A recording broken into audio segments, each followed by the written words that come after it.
Okay, we're live. Excellent. Thank you. Welcome, everyone. I'd like to call the meeting of the Chaska Human Rights Commission to order. Today is Thursday, June 24th, 2021. I have a short little reading that I need to do before we begin our meeting tonight. And as you can tell, this is the last time, but for our viewing audience, the meeting looks a little different.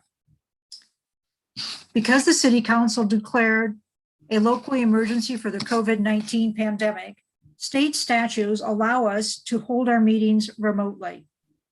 Even though we aren't in person, we want to make sure that the public can participate. If you've joined our Zoom meeting, you will notice that you are muted. We have a moderator on the call who will unmute those who wish to speak during the public portions of the meeting. Public comments will be reserved for visitor presentations, public hearings, or special circumstances determined by the commission. Once we reach those parts of the agenda, I will ask if there are any public comments. If you wish to speak and have joined the meeting by computer or tablet, please click on Participants on the bottom of your screen and select the Raise Hand icon. If you desire to speak and you've joined us by phone, please press *9 to raise your hand. Once your hand is raised, the moderator will announce your name or phone number and unmute your line. Please remember that public comment is provided at the discretion of the commission and is meant to provide productive discourse on topics related to the city of Chaska. Speakers shall refrain from comment or behavior that is deemed disorderly, derogatory, obscene, indecent, or off-topic. Any person engaging in such activity or action may be muted or removed from the meeting. Those of you who are watching online or on Comcast Channel 15, please be aware of the following. Some of the commissioners, the city staff, and presenters are participating in meeting remotely. There is a delay between the live meeting and the broadcast. All commission actions will be taken by a roll call vote. We've been working hard to make sure you can be heard as we protect everyone's health and safety. Thank you for your patience as we continue to work through this unprecedented situation. And just a short announcement, we'll be live next month. Nate, would you be willing to do the roll call, please? Absolutely. Commissioner Castillo. Present. Commissioner Haga. Present. Commissioner Hubbard. Present. Commissioner Hughes. Present. Thank God I'm present. Yeah, good to have you. Commissioner Sanderson. Present. Commissioner Spreadberry is absent. Commissioner Welvert. Present. Commissioner Sienna White. Present. Commissioner Lisa White is absent, and Chair Carlson. Present. All right, so we have everyone present except for Commissioners Spreadberry and Lisa White this evening. We're set. So one thing to note on our attendance, you see Michelle Blasco's name down there. She is moderating tonight's meeting, so you may be more used to seeing Kevin Wright. Michelle has been helping us out. She does regularly our meetings at the city of Carver and Carver County to broadcast those. Our cable folks assist with that. But since Mike Tudor has left the city, she's also beginning to help us out with some of our regular commission and council meetings and diving into that as well. So thanks to Michelle for taking on tonight's meeting. I think this is her first City of Chaska meeting going solo. So we'll wish her well in that. I'm sure she'll do just fine. Great. We've been all sent an agenda. Are there any changes to the agenda? If not, may I have a motion to adopt the agenda? So moved, Haga. Motion made by Haga. Is there a second? Second by Welbert. Thank you. All those in favor signify by saying yes or aye when Nate does the roll call. Commissioner Castillo, Aye. Commissioner Haga, Aye. Commissioner Hubbard, Aye. Commissioner Hughes, Aye. Commissioner Sanderson, Aye. Commissioner Welbert, Aye. Commissioner Sienna White, Aye. and Chair Carlson. Aye. Our guest speaker tonight and an open forum is with Nate Kabat. As you know, he's our liaison, and we've asked for him to provide us with an update on the City Square West development. So Nate, we're anxious to hear about it. All right. Well, thanks for the invitation to join tonight's meeting. I'm happy to be here. But seriously, I think this is a good project to get you all up to date on and understanding what's going on with the City Square West project. So one moment, I'm going to share my screen. I've got some slides here that I want to share.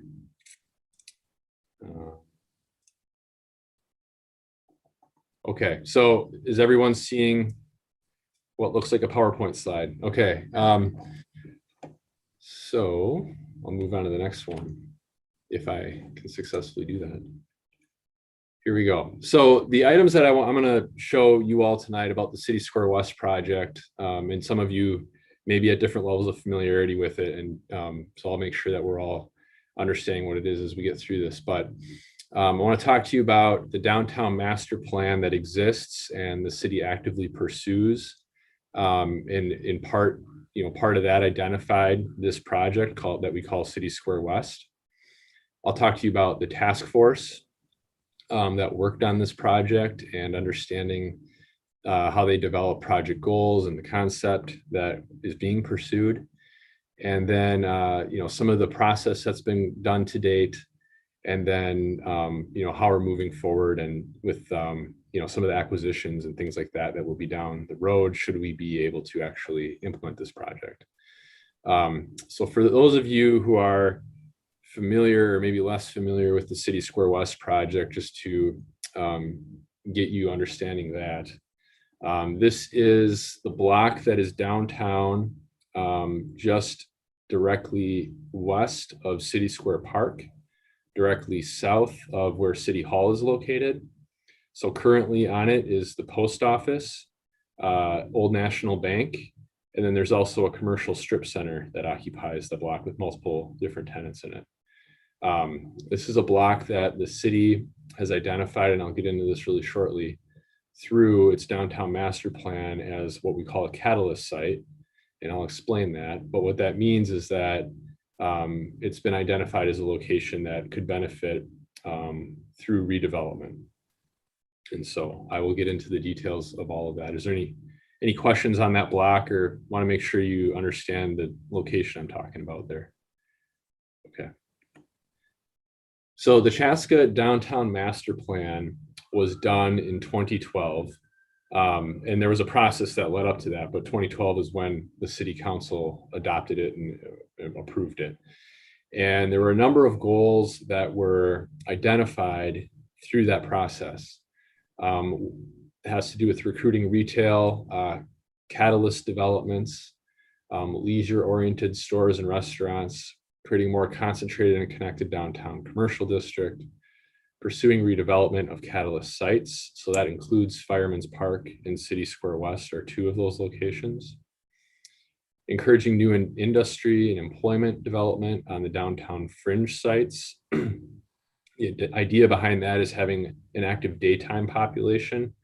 So, therefore you get a lunch crowd, you get people who need to stop at Cooper's, for example, to pick up something on their way in or out of the office or their work location.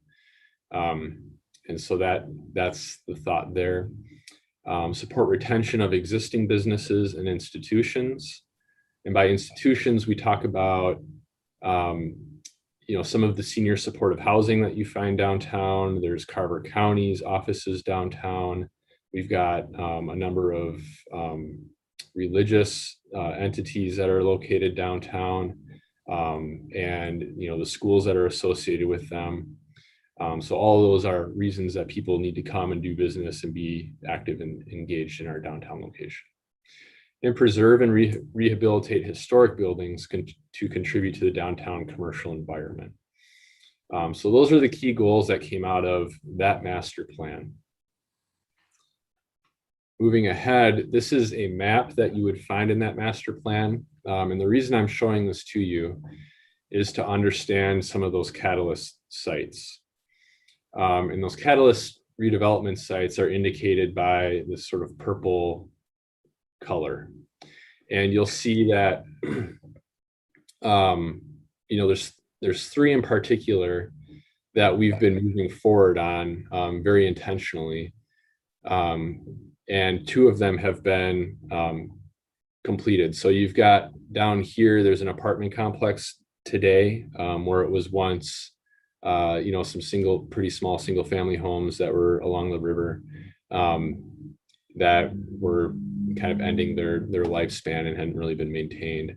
Now it's affordable housing project that's down there. And the idea behind that project was to bring affordability, but also permanent residents to downtown who can walk, to the various shops and be a part of that, support for the business district that exists around them. Fireman's Park, I think most of you are probably pretty familiar with Fireman's Park. That was a location that got redeveloped. It has been a park for many years, but the level of amenity there today is significantly different than it was before. So now you've got the event center that's located there, you've got the restaurant, you've got the curling center, and then you've got the enhanced swimming facility and the splash pad, and the walkability that comes along with the boardwalk, the greater connection across the lake to what is now called Veterans Park.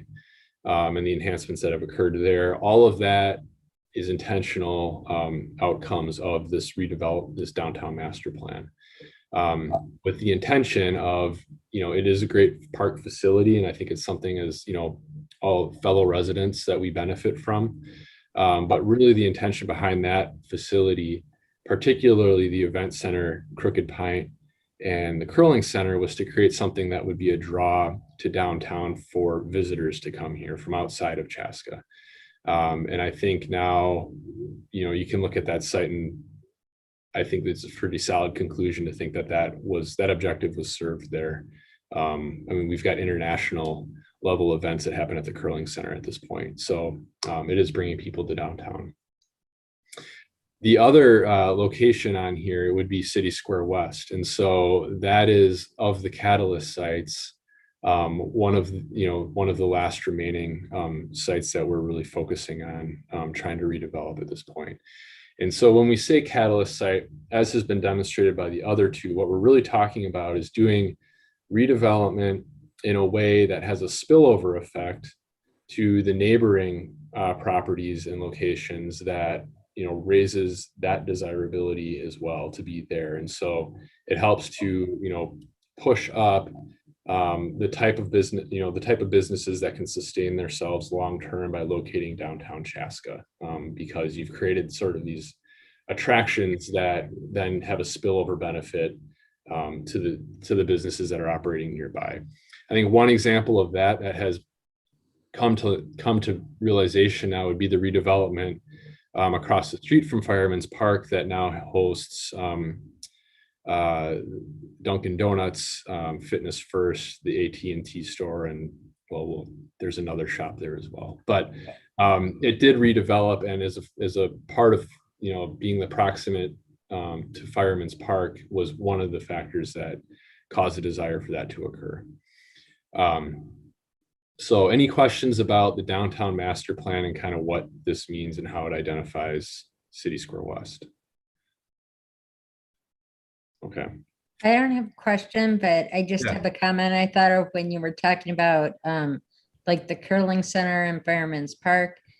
I had stopped in the Crooked Pint last week to pick up food, and there were Paralympic team members practicing curling, and it was so fun to just sit and watch them and be like, wow, I'm gonna be watching these guys on TV in just, Yeah. a month and stuff. Yep. So it was really neat to see that going on in Yeah. our little Yeah. town. Yeah, we have a partnership now with USA Curling to be an actual preferred practice location for what they call high performance teams. So those are teams that are either already Olympians or are aiming to be competing at that level. So yeah, you see a lot of really good talent there as a result of that, which is pretty fun. And then you also see people like me falling on their face, which is also exciting in its own right. So for City Square West, to pursue that project in 2018, we created a task force, which was made up of various members of the community, representatives of our city council, planning commission was represented on there. I think the Parks Board as well, if I remember right. We had a couple that we called at-large community members, so people who applied through a process, who just, they live in Chaska, but they're not necessarily serving on a board or elected or anything of that nature. I know we had people who were representing the institutional organizations that are downtown. So the faith community is one example. I know we had a representative there. And there were a few more that I'm probably leaving out, but the idea was to have a broad representation of the community to really have, feedback from a number of different perspectives to help sort of mold and figure out, what should happen on this block. And there's a whole list of goals here, and I'm not going to read them all to you, but it really gets at trying to create a vibrant location that is welcoming and interacts with all Chaska residents, and that it has a mix of public component and private development going on the block. And you see there's a couple here that I highlighted. One of them, the group really felt that it was important that there be transparency and open lines of communication about City Square West redevelopment planning, and that be maintained throughout the process with the existing property owners and their tenants. And so really putting a premium on that conversation and communication and making sure that those folks are getting their questions answered, that they're being treated with a high regard, and that they feel like they're part of the process. The other would be that the City Square West redevelopment is designed to be welcoming to all Chaska's residents downtown, near downtown, above the bluff, as well as surrounding communities. So recognizing that, this block really needs to serve the community. And that's part of the rationale for the city being involved, for the city's ultimate investment that will occur there should the project happen. And so there needs to be really that public benefit that comes out of it as well.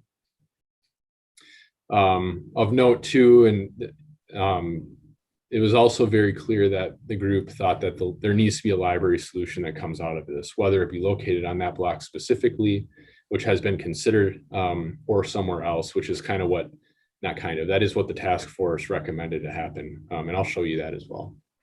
So these are goals that were adopted or approved by the city council at the end of 2018 as part of the sort of the concept plan for that site. So a developer that comes in, we will be weighing their progress against these goals, among other things. But that will be something that we would expect to see recognized and advanced as part of this project.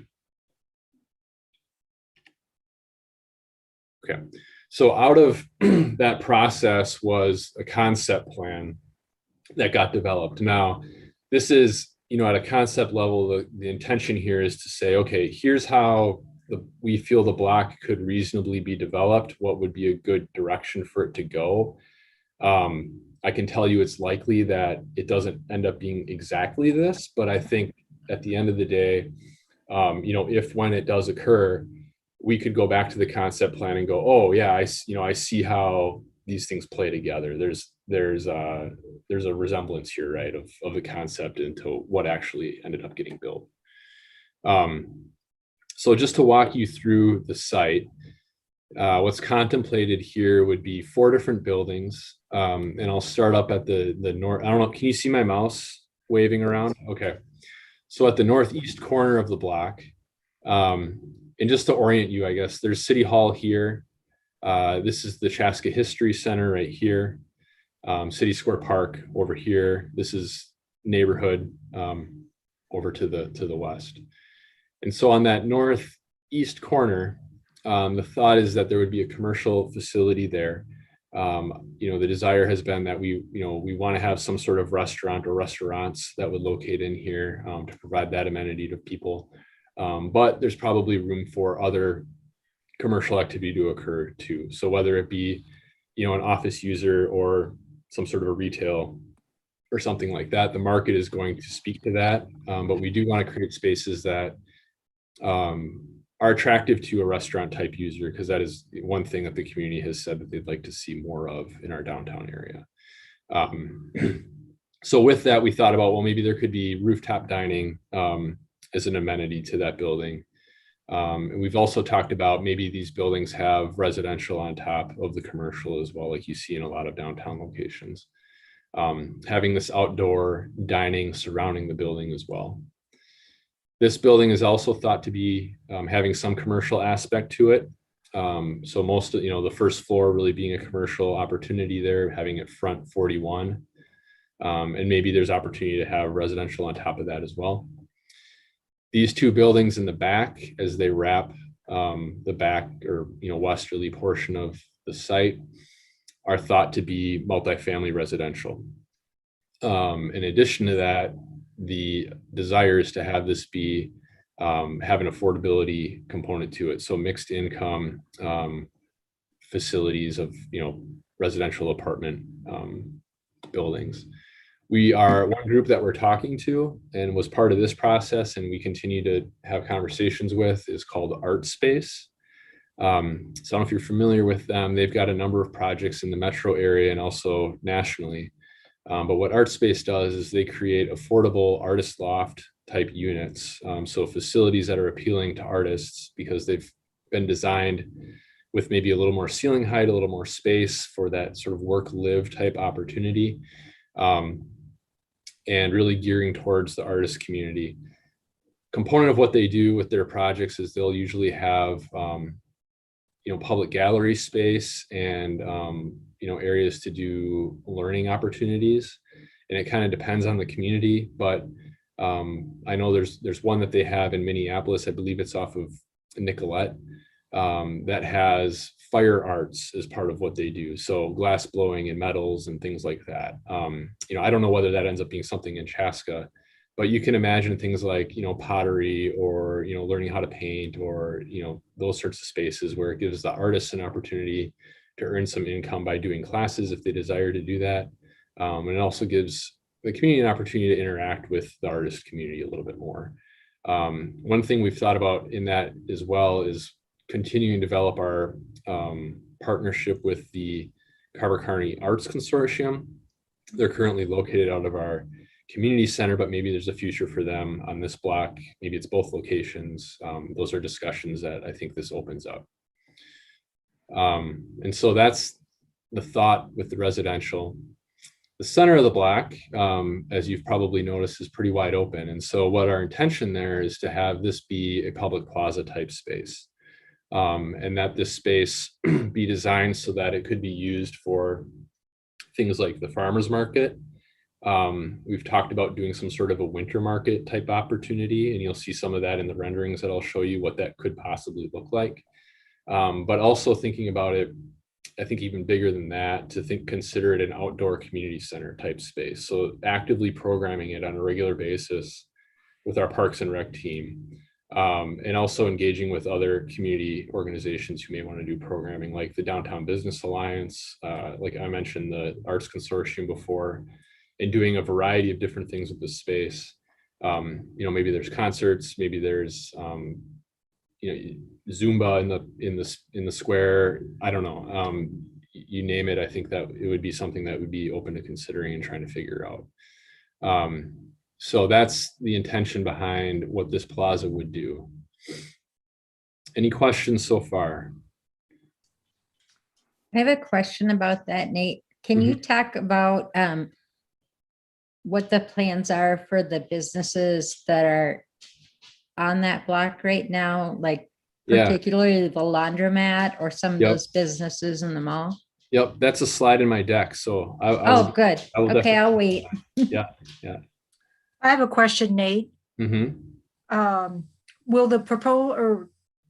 Will proposed parking for the residential facilities and business be underneath? Yes. So yes, I'm glad you brought that up. I didn't touch on that. Yes, the intention is that there would be below grade parking on this site. And so we're working on trying to figure out exactly what that looks like. But the goal and the objective is that there would be enough spaces for the residential in addition to extra spaces that would serve the commercial space and also be publicly available for events and things. Now, if we're holding a widely attended event on this space, there's not going to be enough parking for everybody. But that's where the street parking comes in, and people can walk a little bit like they do for events at City Square Park. Mhm.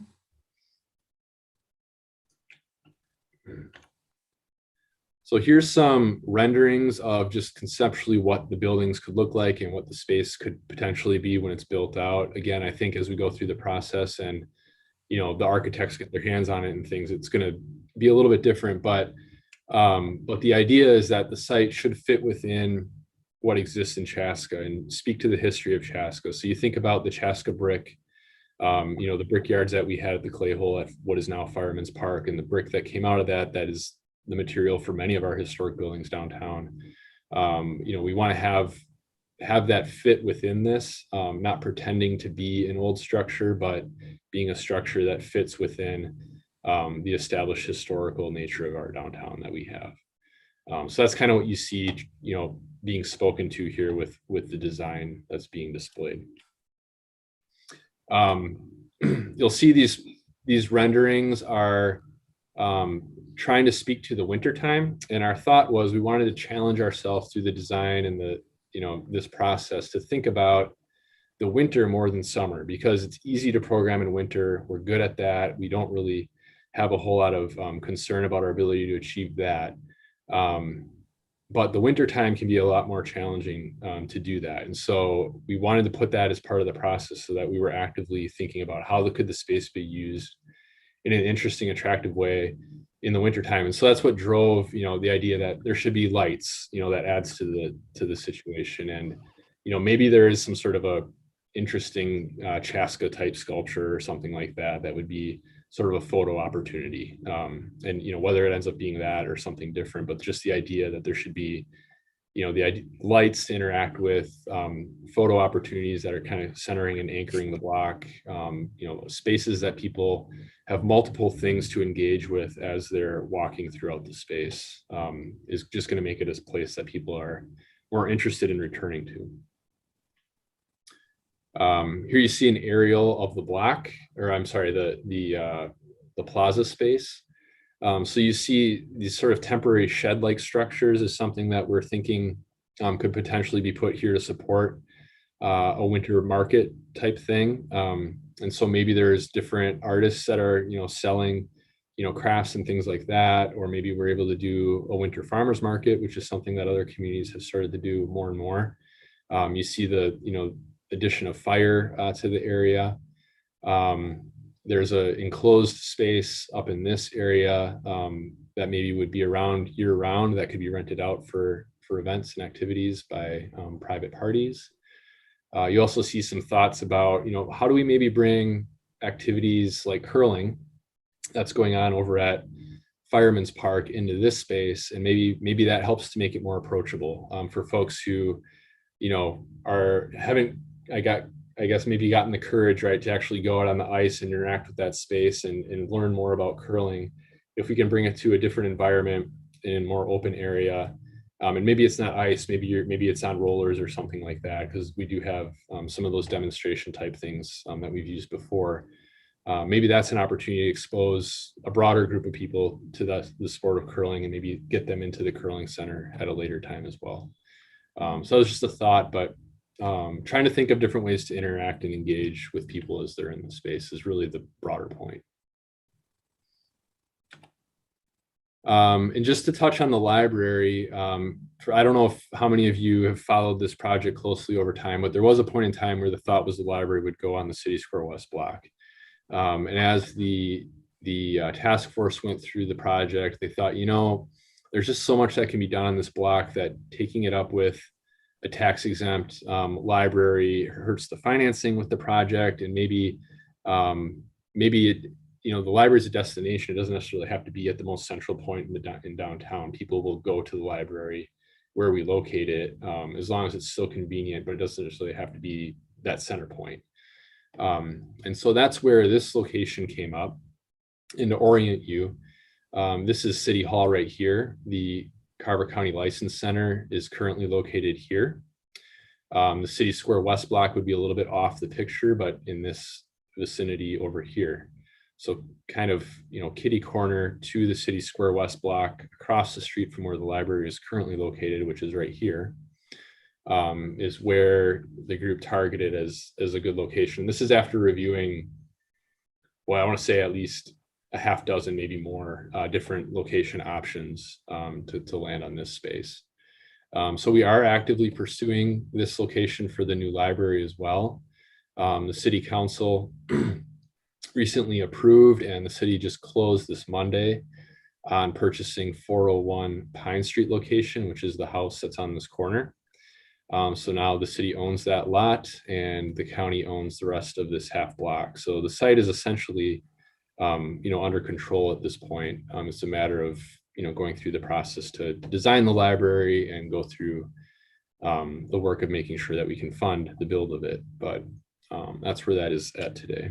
Nate, does that only affect the one house? Then the other homes won't be affected? That's correct. Yep. Yeah, I mean, I guess they'll be affected by the fact that they'll now have a library in their backyard as opposed to, you know, something else. But yes, that's the only home that ends up getting removed through the project. So what have we been doing? And Jen, I'm almost to your question. So thanks for your patience. We've conducted a number of property owner meetings at this point. We've conducted numerous tenant meetings at this point as well, often using translators depending on the tenant that we're working with on that block. We've brought in outside expertise to assist in a Mercado discussion. So I don't know if you're familiar with that concept, but there are locations in the Twin Cities and elsewhere nationally where you've got multiple businesses that are Hispanic in nature that have co-located and kind of share space and create sort of, you know, a market type atmosphere to it. That's an idea that has been floated that if you're familiar with the commercial strip center, there are a number of businesses in there that are Hispanic owned businesses. And so maybe there's an opportunity to create that experience for them to be a part of. And so we've talked to them about that and tried to explore, you know, the level of interest in that direction with them. Conducted numerous meetings with potential developers. We've completed multiple site buildability assessments, and so just digging into what's possible there. We've completed a preliminary site assessment for affordable artist housing, and that's what I talked about earlier with Art Space. And the City Council last December identified a preferred developer for the site, Inland Development Partners. So that's the group that we're really working with directly right now to try and figure out, you know, how do we put this plan into action and actually turn it into a development. So that's really where we're at. So we're working with them to refine the site plan, to assess the market realities of the project. I think recently there's been a few things that have hindered our progress. Would be, you know, COVID, you know, shut a lot of things down and put a lot of market uncertainty out there where, you know, no rational developer would want to pursue a project of that sort during that time. And now coming out of it, as things are emerging and the economy is starting to kind of get moving again, there's a lot of constraints on building materials. And so I don't know if you've gone to Menards or Home Depot or something recently to buy a 2x4, but if you did, you probably paid about 3 times what you normally would have. That's not just for the consumer at Home Depot, that's also true for builders. And so building materials that we never really thought about before and took for granted are now 3-4 times more expensive because of supply chain restrictions that are going on presently. Starting to see that stabilize, but in order to do a project like this, I think there needs to be more certainty along those lines. We're also pursuing grants to support implementation. So there's a number of grants that support affordable housing, redevelopments of this nature that we're pursuing to try and support the project. Whoop. Just quickly, who is Inland Development Partners? They're a Twin Cities-based developer. They have a lot of experience. They've done a number of projects on infill projects and redevelopment projects. So a project of this sort is in line with things that they've done before. You see some examples here. You may be familiar with Excelsior and Grand in St. Louis Park. Inland Development Partners didn't do that project, but people who, the partners, the people who lead that organization did develop this project. So Nolan Maines and Edina, and then there's Chamberlain Apartments in Richfield, which is, I think, just getting completed late last year, or maybe even they're buttoning it up right now. So relocation, to finally get to Jen's and your suspense. This is something that the city is working on. We are obligated to work on. There's federal law and state statute that dictates how that needs to work. And so anytime you've got a project where there are existing occupants that get displaced or need to relocate or are affected, right, by that project occurring, you run into the requirements of these statutes and needing to meet that. So what it says is, this is very high level. There's attorneys and specialists that we hire to make sure that we're doing it right and that the law is correctly interpreted.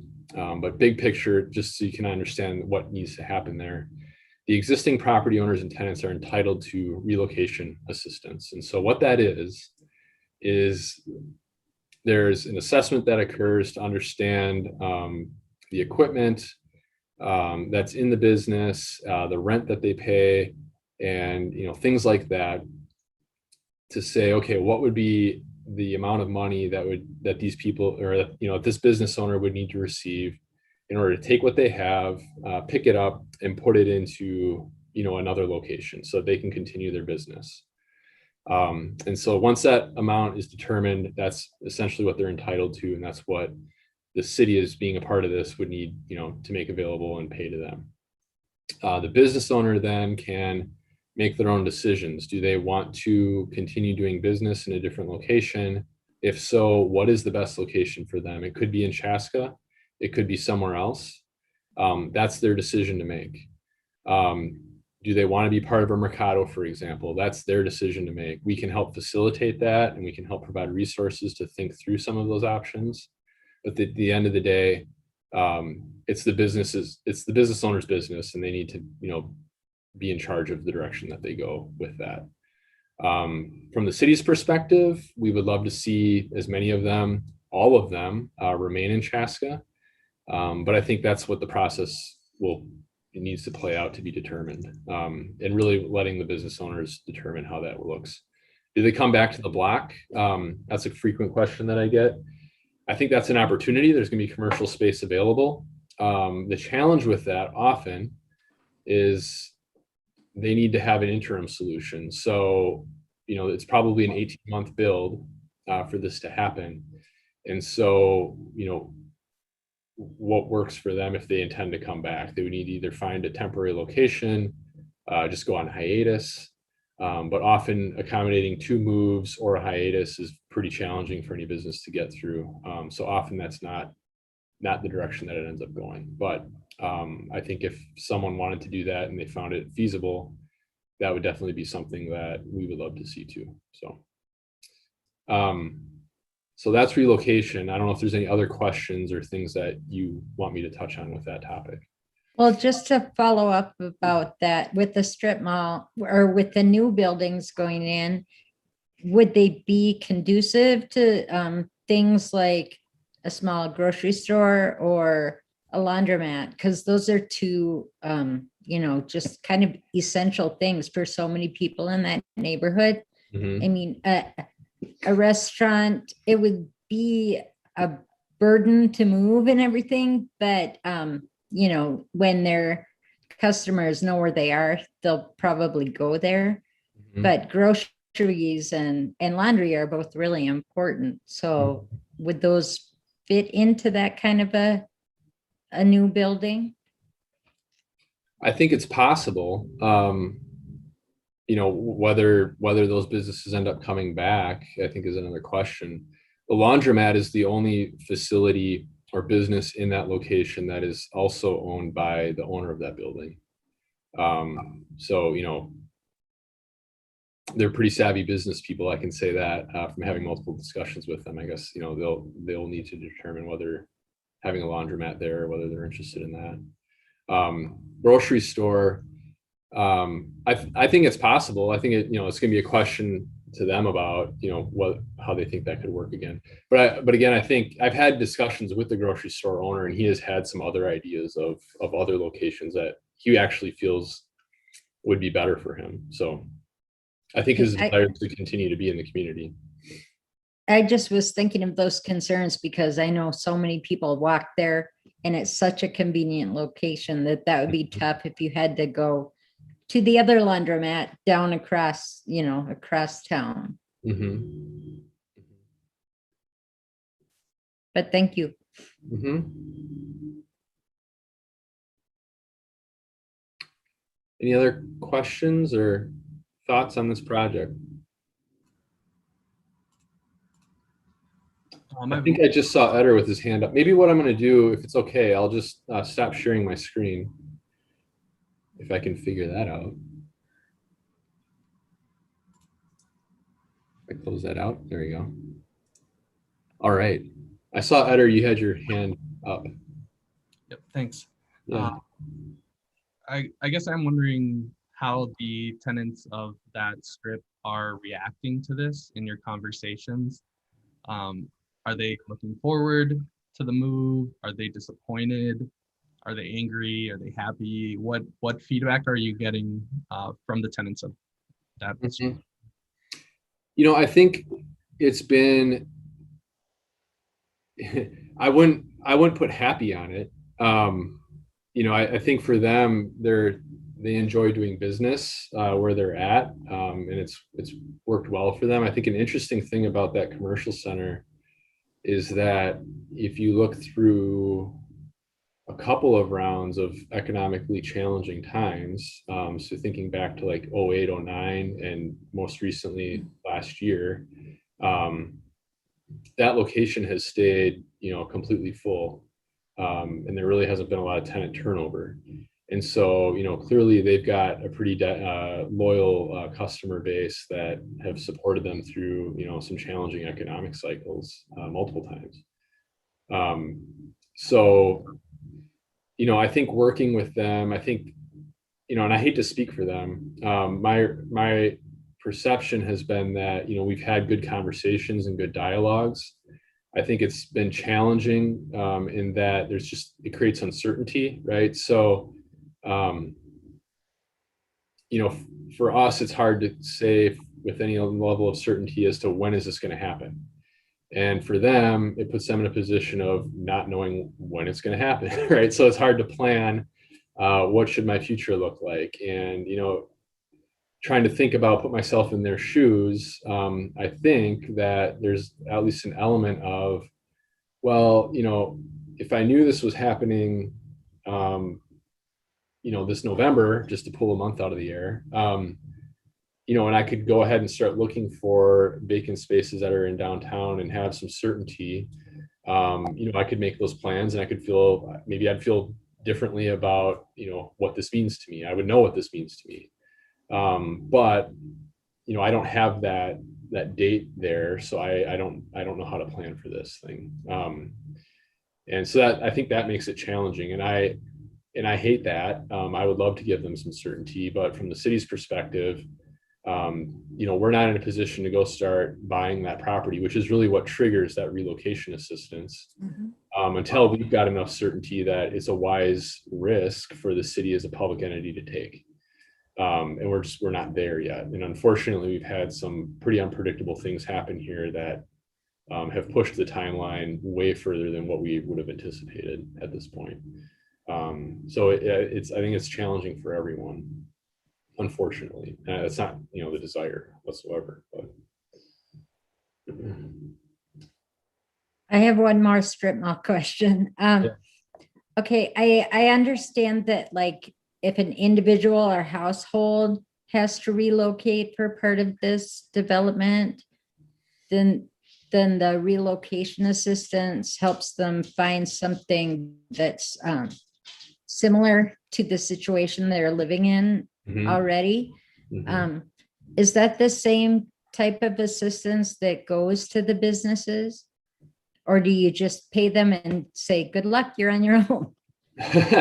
Well, I think that's probably a good broad brush interpretation, is that, and again, it's kind of up to the business owner. So it's a little bit different, right? Where if you're living in a residence and that residence isn't going to be available to you for, whatever reason, some sort of public project, a road being built, you need to live somewhere, right? So it's not really a question of, do you want to live somewhere? It's where do you need to live? And, let's find you something that's comparable and let's help you with that. For a business, there's different options, right? I think a lot of people would desire to continue doing their business. And in which case we would say, yeah, we will provide assistance to help you locate available properties that you could move to that, could work for your business. Let's understand what your requirements are, and let's work through that process with you. There's also an option where a business owner might say, it's been a good ride for me. I've had a good time with this, but it's, I'm ready to do something else, or, I'm on the verge of retirement anywhere. I don't know, whatever the case may be.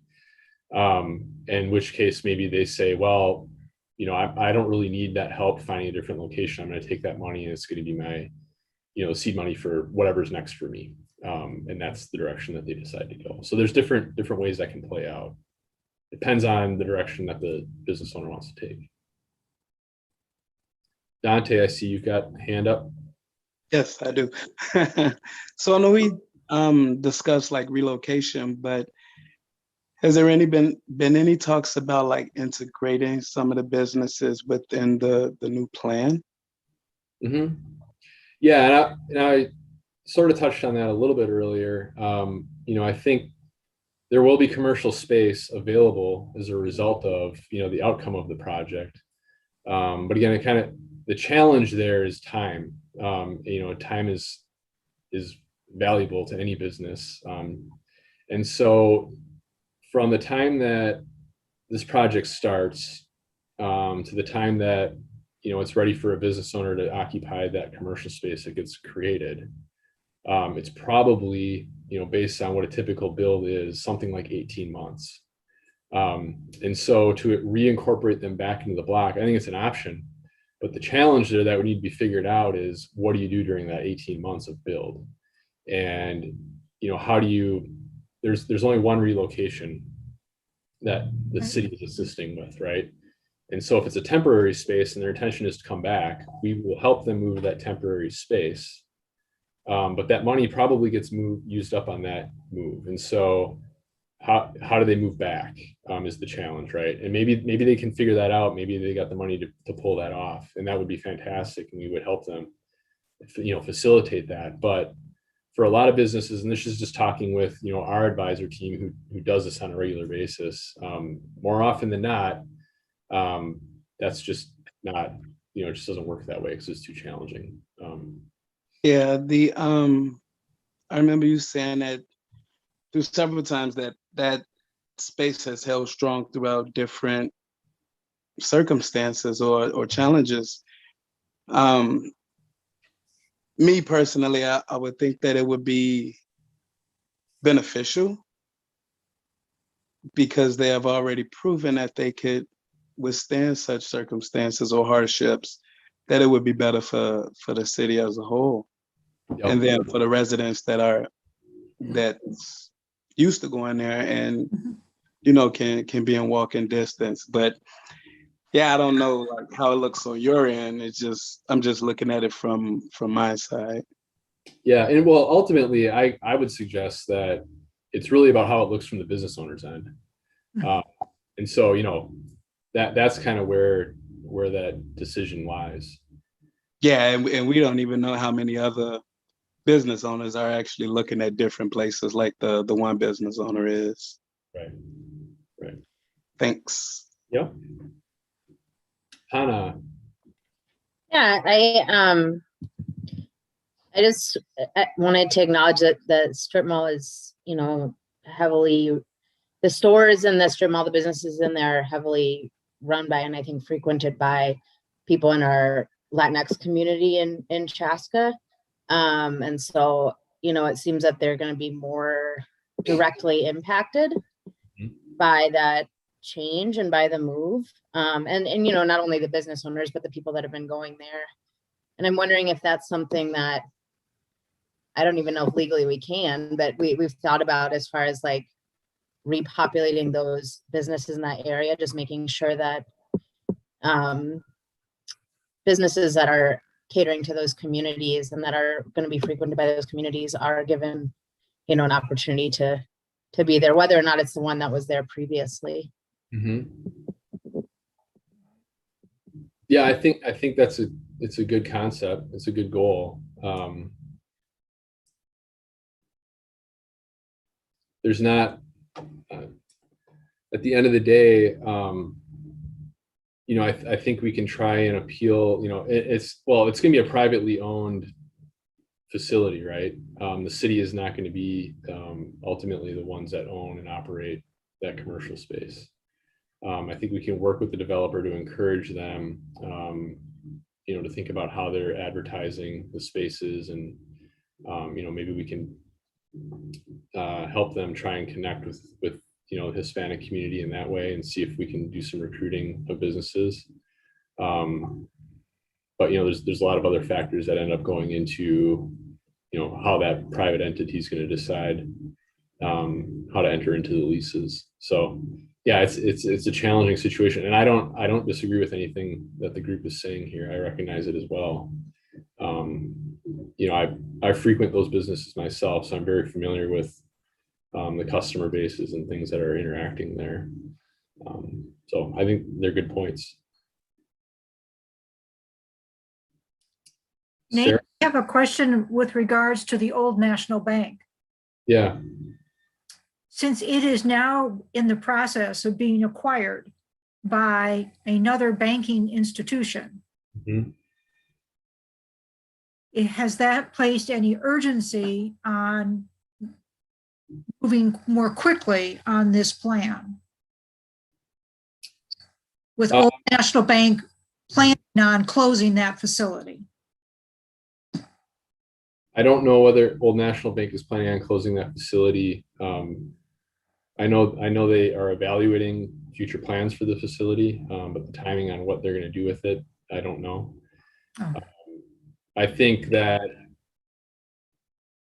what needs to drive the project more than anything, in the city's ability to advance it is more about the financial feasibility of the project itself, than who happens to, own any piece of the property at any given moment.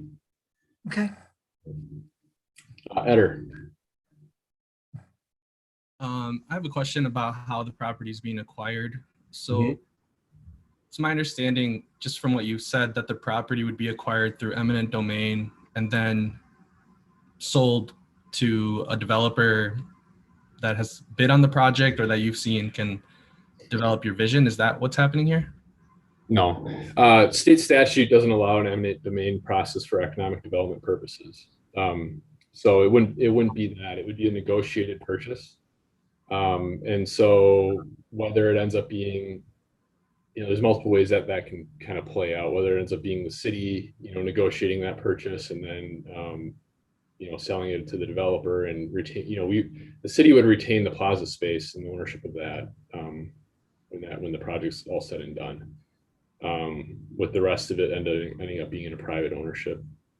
But it would be negotiating purchases of those properties to willing sellers would have to be how that plays out. And so is the city ever in ownership of that piece of property, or are they like the negotiator? What role does the city play then in this thing? Yeah, the city can play the role of negotiating. The city can also play the role of purchaser, and then seller, and that would be similar. The city played a similar role. Well, it has played a similar role in many of the projects that would have happened downtown. Most recently, the Dunkin' Donuts project would be an example of the city playing a role similar to that. As it moves forward, if it makes more sense for the developer to negotiate directly with the property owners and do it that way, that could be another approach as well. Yeah. But either way, the city's level of involvement would dictate that we're, dealing with that relocation component with the existing business owners. And so, sorry, Jen, I see your hand up. That's okay. If I can ask one more question. How do you ensure that the private developer creates that scheme that you've developed? How do you ensure that? Is it just through goodwill? Is it contractually? Why would they build those 4 buildings that way and do everything like that? Yeah, well, and just to clarify, what I showed was a concept. And so it's to say, look, this is generally kind of how we want to see this play out. We want to have a plaza. We want to have, commercial spaces. We're going to have this, mixed income residential on the block. We think it could be configured in this way. Given those criteria, there's really only so many ways that can play out if you're going to have a plaza in the center of the block. I think there's 2 ways that can play out.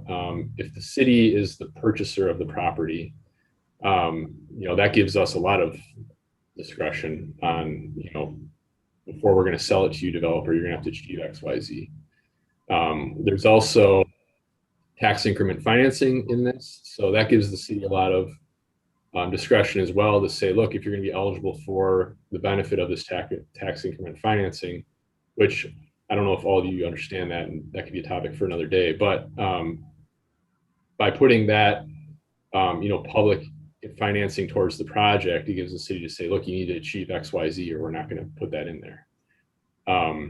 The other piece would be our planning approval process and our zoning authority. So to get through the zoning and the planning process, we're going to put some criteria on there to say these are objectives that need to be achieved. The concept plan has already been approved. So, the next step would be a preliminary plan before they get to final approval. So that preliminary plan is going to have to speak towards what was approved and the conditions that are in that concept plan. Thank you. Yep. Jen. I just had a question about the planning committee. You mentioned the other commissions were represented on that committee, and then some various people from throughout the city. But I'm wondering, I guess it's more of a comment that I really think it would be helpful to include maybe someone from the Human Rights Commission, to just bring a different lens to things than some of the other groups that are represented in there. Yeah, I think that's a fair comment. I mean, there's development going on in the city like crazy, but so I think going forward, it would be helpful to have someone that just is there to ask some of these tons of questions, but then they might not ever get done with their meetings. So I don't know. Yeah. Well, yeah, I mean, we can't go back in time at this point. I think it's a fair comment. I can say that that gap was a strong consideration, resulted in the invitation that has now resulted in Sarah Carlson participating in the bike friendly community group. So I agree with you. I think that that's definitely a component that should be included for these sorts of things. Better? I just have a hypothetical. Is there any financial incentive for the property owner of that strip to terminate the leases prior to receiving that reallocation money? So I guess my question is, what power do tenants have in this system, in this sort of process? Mhm. Because, for example, right now we have tenants that are majority Latino businesses. Actually, I think there might be 7 spots there, and 4 of them are Latino, or maybe not. Maybe it's 3 out of 7 or something. Whatever. You're in the ballpark. Yeah, I'm trying to figure it out too in my head, but yeah. 3 out of 7 or 3 out of 8. I'm not sure. But is there any? I guess, what if in 2 years there are no Latino businesses there? Who gets that reallocation money? Is it at the instant that the property is transferred? And is there any financial incentive for that storefront to be completely empty and for a landlord to then acquire more money than they otherwise would? Oh, I'm thinking this through. As far as it relates to the relocation, the property owner isn't going to benefit from unspent relocation money as a result of a space being vacant, if that makes sense. Right. So the relocation expenditure or benefit, right? If you're on the receiving end, the city, it's an expenditure, is between the city and the tenant that's in that space at the time that the transaction occurs. And the transaction would be the city gaining or acquiring, or developer acquiring that site. That's the trigger. And so I'm not sure how the property owner would benefit, because I think they would probably, it would be a detriment because they would have vacant space that they're not getting any lease out of during that time. So I don't know if that answers your question. Yeah, I think it does.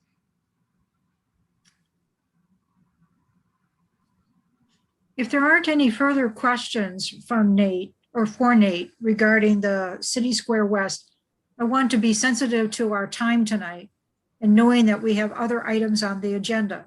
I also don't want to leave this topic if there are more specific questions that you may have that need to be asked. I don't have a question for Nate, but I do have a comment. Please. Okay. Well, first of all, Nate, thank you so much for presenting to us and for bringing this to light. I've heard about it in the Chaska Herald and just kind of vaguely, but this is the best detailed description that I've received about the project. And I really appreciate you bringing it to this commission, because this commission, unlike other commissions, focuses on solely the human rights of the people of this city. And human rights is very abstract, but I think part of it is seeing yourself in the city, feeling like you belong, and definitely business institutions speak to that. To some people, they might just see a building, but in that building, there's a panaderia, which is a bakery. There's a restaurant, Chaska My Love, and there's a small grocery store that offers the type of ingredients that are necessary in order to cook one's cultural meals. And so that building has some deep significance to people in this city. And as has been pointed out, it survived through turbulent times. And that's not a coincidence. That's because there are people here who support it through their dollars and support it just through their love for the businesses that are here. And I am concerned, honestly, about this project to displace 3 culturally significant businesses and then to possibly create something that has a higher rent is textbook gentrification. And I know that's a dirty word and not a word that anyone wants to hear, but it has to be said. And I know that state statutes and federal statutes do ensure some protection to these businesses. However, I'm an attorney and I would never rely on a state statute or a federal statute to protect my businesses because they often offer the bare minimum of protection. And they rarely go above and beyond to sort of ensure that a business can survive and can continue to thrive or be representative in a city. And so I would challenge, the commission that is involved with planning this and City Hall and anybody else who has a hand in it to be creative. This can be framed as solely a business owner's choice, whether they want to come back. But I think it's more than that. I think that if they had a choice, they would. I think that just as much as we love them in this area of the city, they probably like being there. And so I asked a question about how we can force a developer to build the scheme that we have kind of created, and that's through various means, as Nate described, through coding, through incentives, and perhaps with those same rules, regulations, and incentives, we can ensure that these businesses can remain in that area. If we can write something into a contract that says, for the first year, for the first 2 years, you have to house these businesses in order to win this bid, maybe we can make that. And I would just ask the attorneys and everybody involved in this to be creative.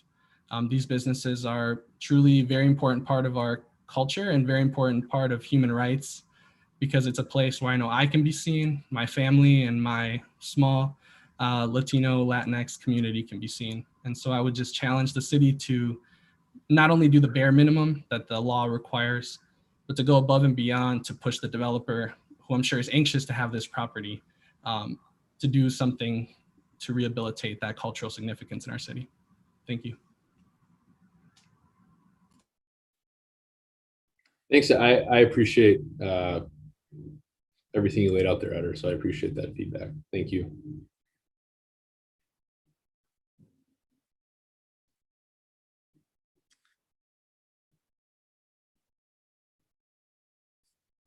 Shall we move then to the next part of our meeting agenda, and that is approving the minutes of the May 27th meeting?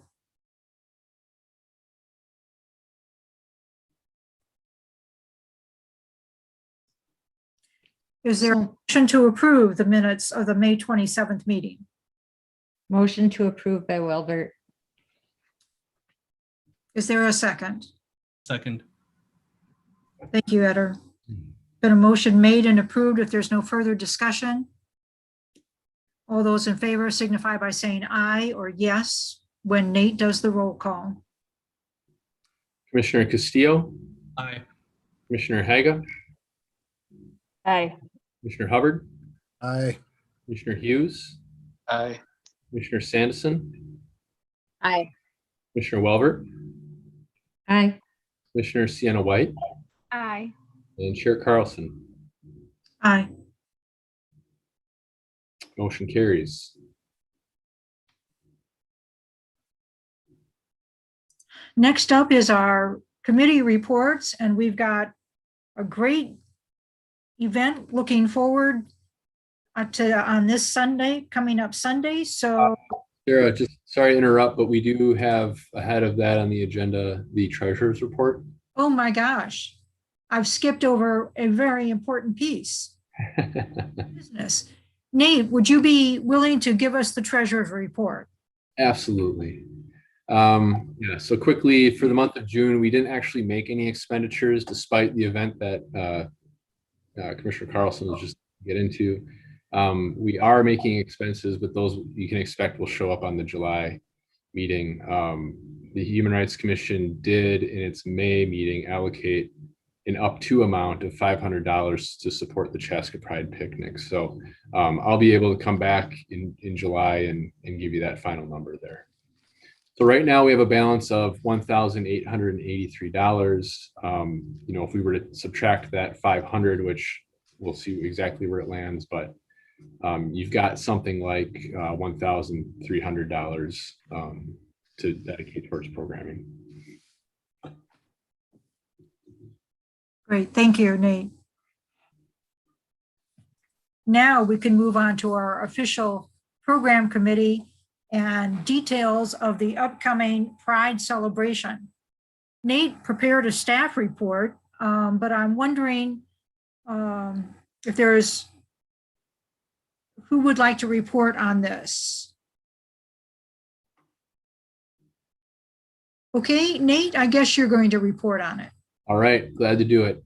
So at the May 27th meeting, the Human Rights Commission agreed with the calendar committee's recommendation to hold a Pride picnic on June 27th. That's this Sunday at City Square Park. So the committee and along with staff have been moving forward to put plans into place for the event. There is a flyer that's attached to the agenda item. So hopefully you're able to see that we've been using for promotional purposes. We've distributed that on Facebook, the city's other social media channels. We've also partnered with the school district to distribute it amongst the school district.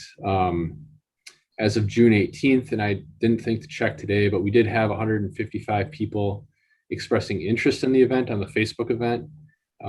32 had indicated that they were going to go to the event. So, you know, interest, I don't always know how to interpret that, but some segment of that I think would hopefully be joining us.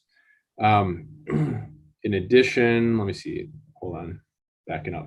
So for the event, I want to share sort of the final plans on what you can expect. So we've got ice cream, Superman, vanilla, and chocolate flavors, and that was working with the student group, the Gender and Sexuality Alliance. Is that right, Kaylee? At the Chaska High School.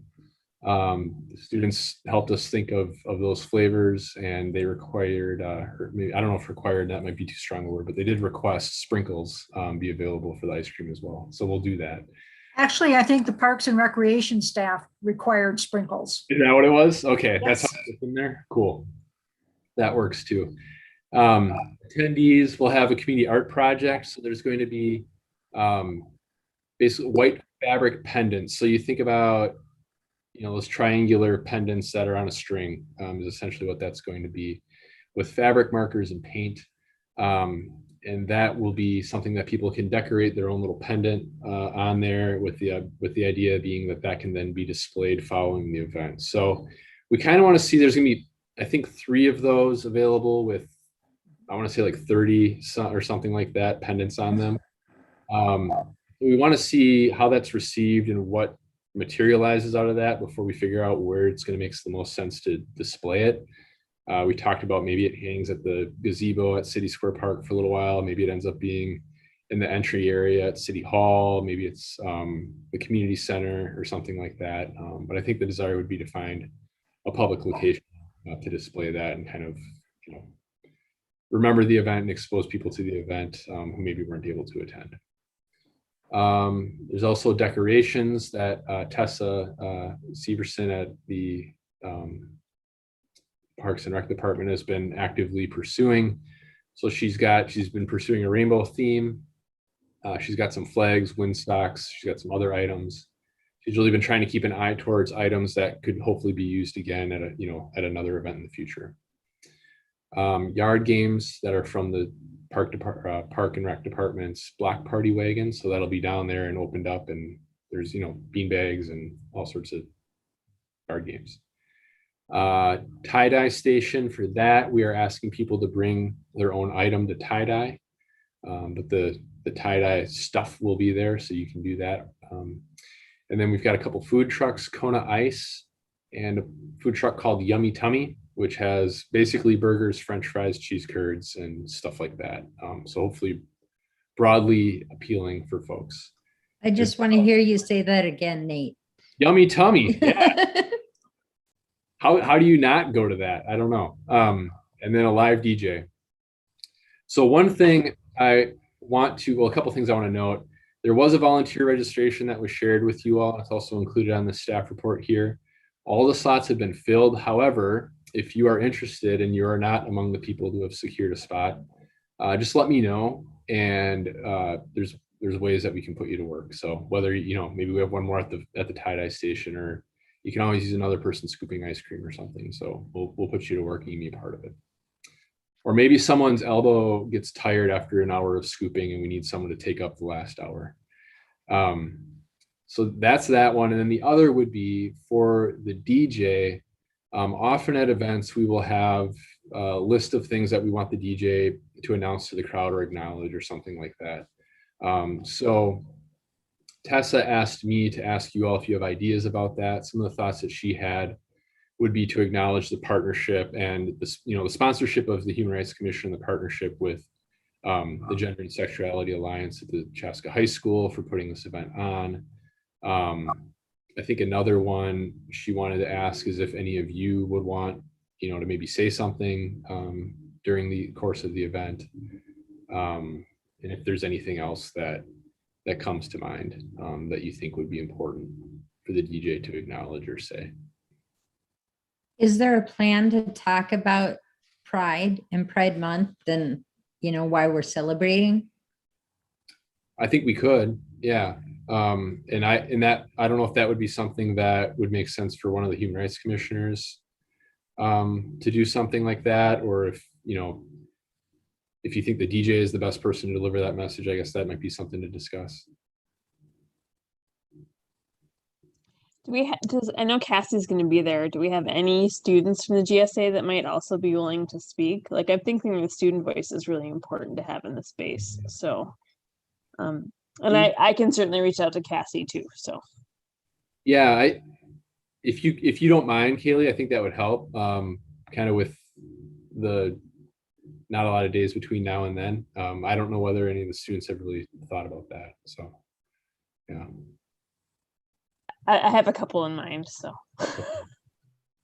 it was a great. I have every confidence that a student from that group could pull that off. I mean, they're a very capable, excellent group of kids. So.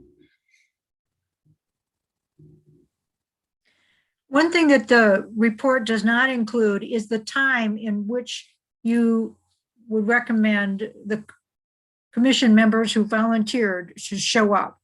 And I'm thinking that we're probably looking at about 3:30 to 3:45 range. Yeah. The Sign Up Genius had 3:45, Sarah. So. Oh, thank you.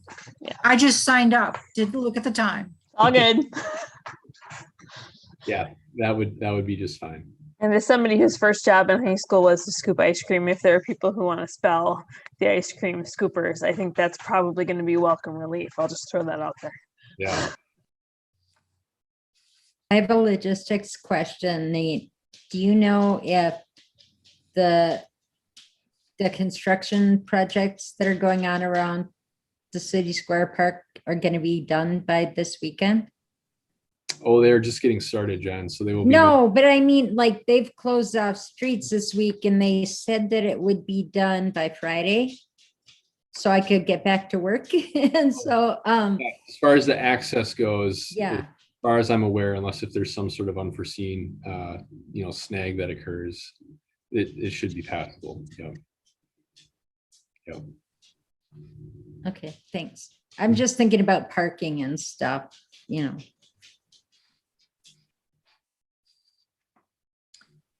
It's kind of to Jen's earlier question about acknowledging why we're there. I think in planning it, we were talking about just making it as casual as possible and not super programmed, but I think it would be nice to acknowledge like who is putting it on and why, like, we're glad you're all here and want to make this a welcoming space and just something to that effect. If it's the DJ, that's fine, but just kind of a little welcome note. Kaylee doesn't want it to be the DJ. I'm a nix the DJ, but I do think, I think this is this is a big step forward for us as a community to publicly be declaring that this is an opening, welcome and inclusive space. And so I totally think somebody from the commission should say a few words. And I agree, Hannah, it should not be lengthy because people are not going to want to pay attention to somebody speaking anyway, but I think it's perfectly appropriate for somebody to say something. Is there a volunteer? I can volunteer. I'll say something. All right. Thank you, Kaylee.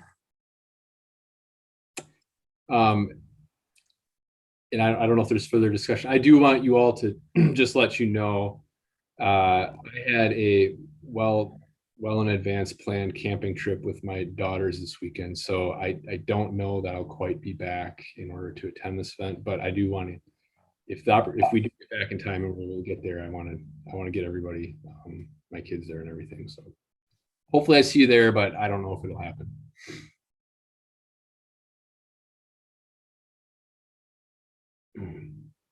Any other things that you think should be considered ahead of the event? I will let Tessa know. She'll sort of be the staff point person running the logistics of the event. And if you haven't met her yet, I'm sure she won't be hard to miss during the course of the event. But so I will let her know that Kaylee, you are going to plan to have a brief message to share so that she can make the DJ aware of that and coordinate that, and also that you're reaching out to see if there's a student that may also want to say a few words. So, all right. I have heard some feedback, which it has been unfortunate in terms of why does the city think that this is important to host? And related to that statement was taking money from the city to support such an event.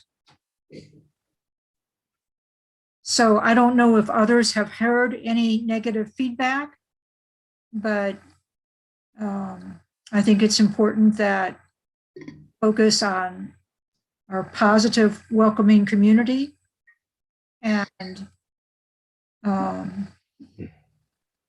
certainly if there are issues that need to be brought to our attention, then we can talk about that at future meetings. But I'm really hoping that this is going to be just a terrific event, and certainly something that we can embrace for future events. I think to your question, my answer to your question, Sarah, would be, well, every single person in this community is invited to this party. You know, we're welcoming everybody. So, you know, it's for the city. And as to the funds, it's coming out of the budget from the Human Rights Commission, who gets to vote on how we allocate the money that we're given each year. And we as a group came to the consensus that's what we wanted to spend it on. So, I mean, I stand behind my approval to spend the money on this, you know, and I really encourage people to come. I mean, I really want this to be a community event where everyone's invited. It's not just inviting people that are gay or something like that, you know, it's inviting everyone. And so, you know, come out and get to know your neighbors. I think that'll be fun. But on the flip side, I will tell you that I have talked to the clergy at 2 of the churches in town, and they have said that they each have a group of people coming from their church to come down to the celebration. So I'm really excited about that too, because the word's getting out and there's people that really do want to support this too. So hopefully we'll have a great crowd.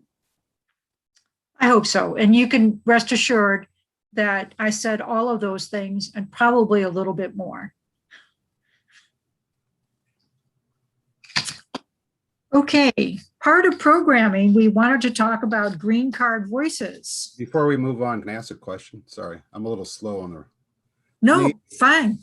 Do you know if we'll have any like police presence, just like driving by?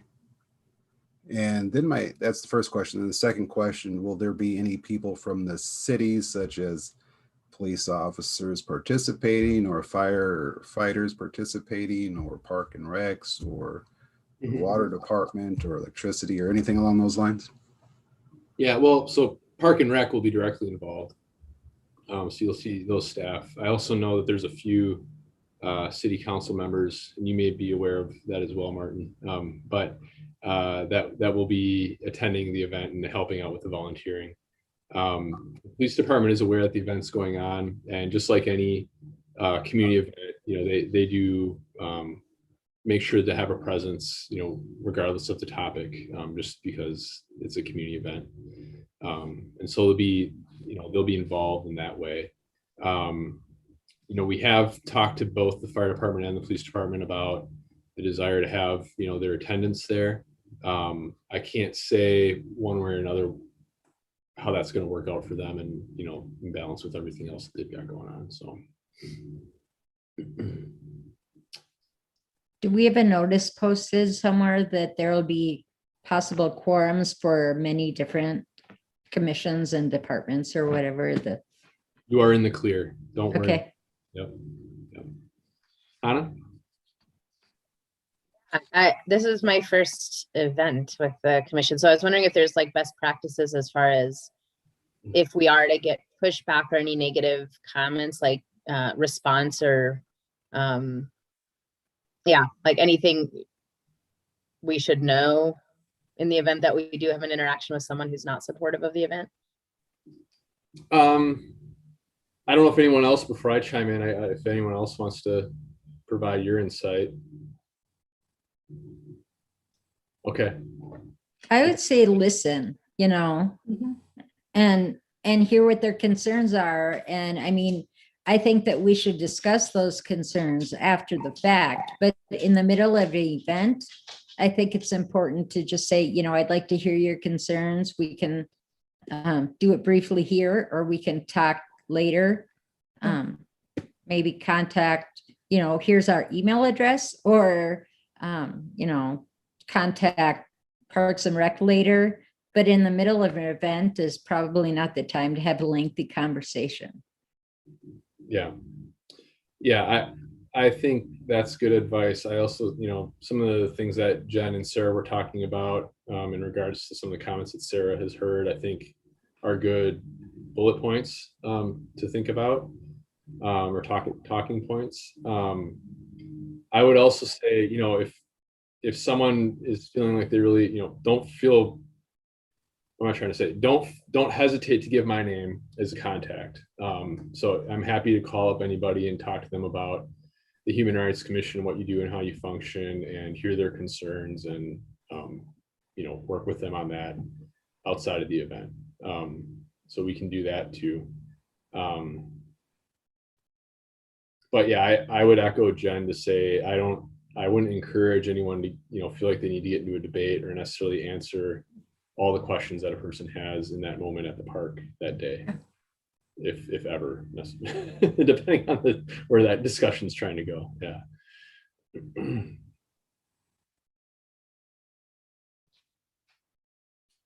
Okay. I think one other point is, if you're thinking about talking points in your head or something, is that this isn't just the Human Rights Commission priority. Right. The city council has also, I think, been pretty clear that they share a priority in creating a welcoming environment that's engaging the full scale of our population. And so you're not standing out on an island with this.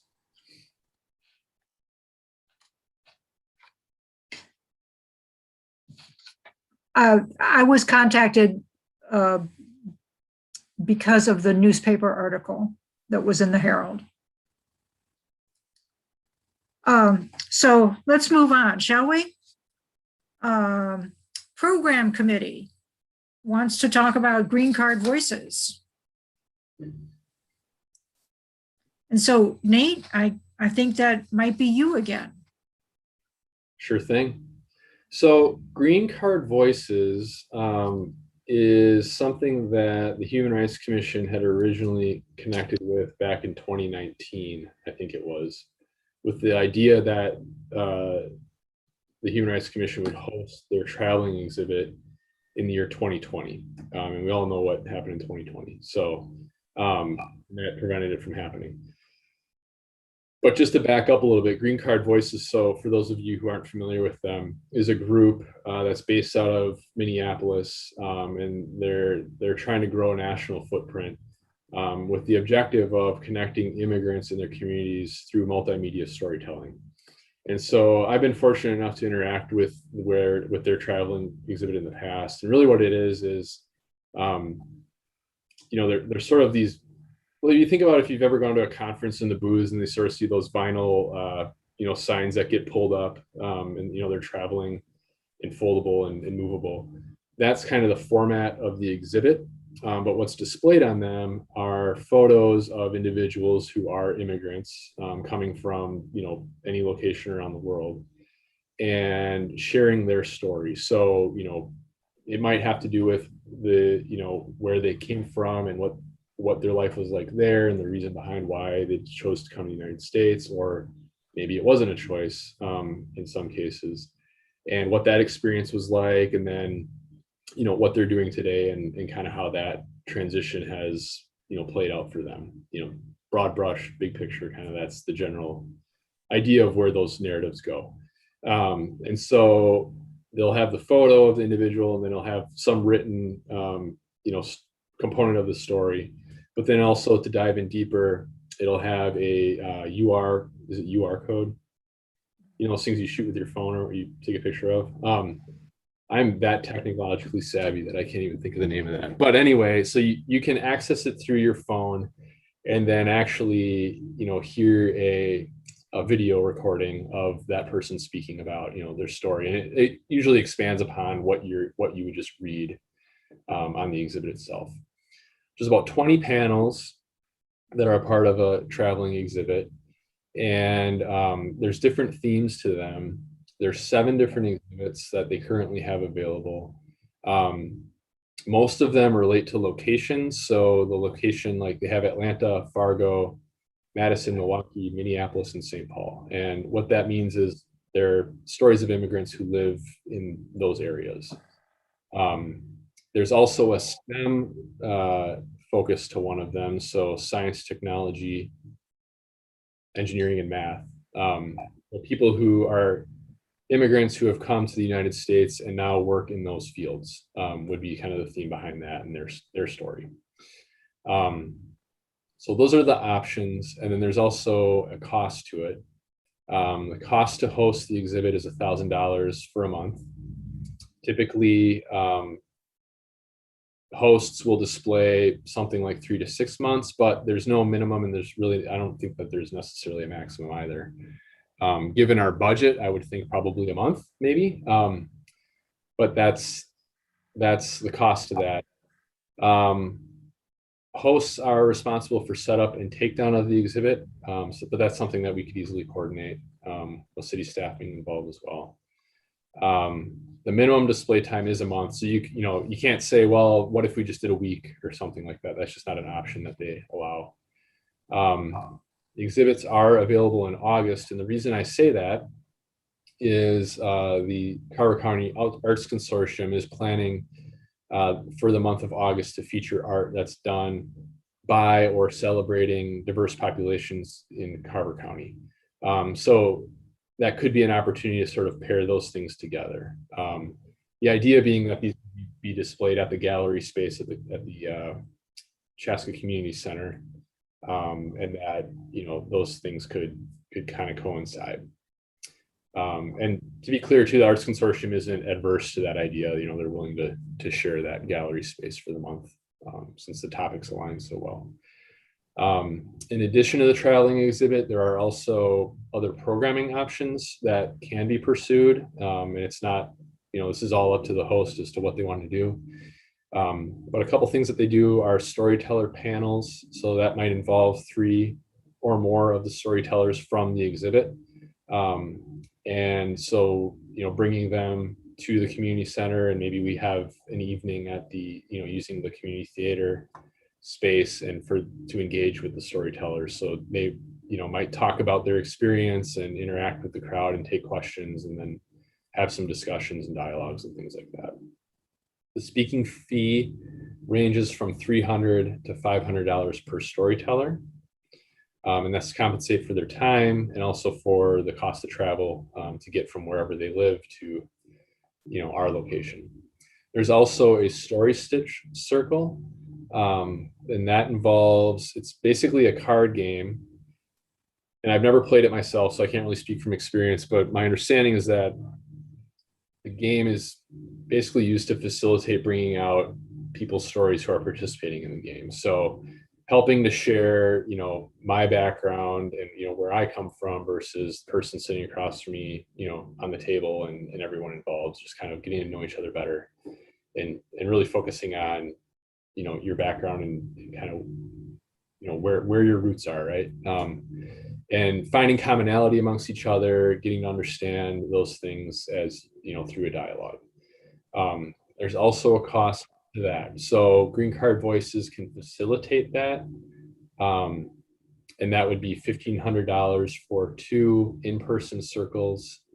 Or they will also do a virtual facilitation, which is $400. There's also the opportunity for hosts to take an e-course for $100, and then the host would be able to facilitate that circle themselves. So there's different options there. So I know I'm putting a lot out there. It's a lot of information. It's a lot of options. I'm not expecting anyone's going to make a decision tonight. You can if you feel like you want to.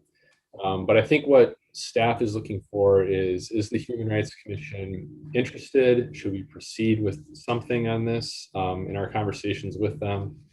I do think at some point soon, since we're looking at August and it is now June, if you're interested in doing the exhibit, you know, as a minimum, I think it would be good to know that, right? So that we can indicate that to them and they can reserve that August time. Now, it doesn't have to be August, right? We could say that feels a little too soon. We need to think about this more, or maybe, you know, whatever reason doesn't work right now. Let's look out to another month this year, maybe even 2021. Those are all possibilities, right? So with that, I guess I'll take, you know, your questions or your thoughts and let you discuss. Do you think there's any opportunity for, given kind of the high cost of some of it, which I think is certainly worth it, but do you think there's an opportunity for like co-sponsoring or asking for donations for people that come by and see it or something like that to kind of offset the cost of it? I think there's opportunities to see if there would be interest in sponsorship. I think that might be the cleanest way to go. To ask for donations at the door or something like that is a little bit more challenging because now you've got to handle that money and figure that out. It's not something that is impossible, but just adds another element to it. I think the other piece of that is that you don't know what's going to come out of that. And so, you know, whatever doesn't come out of that, then somebody's got to be liable and responsible for. So it's the unpredictability of that method would be a little bit more of a challenge too. But yeah, I think it's possible to explore whether there may be a business in town or, you know, something like that would be interested in having some sort of a sponsorship of it that could be pursued. I think if that can be pursued, I think one thing to consider though is if you're thinking August is the month, I would recommend that the Human Rights Commission be prepared to take it all on, with the idea that if we can have success finding a sponsor, that just ends up, you know, being less of your budget that has to go towards this thing.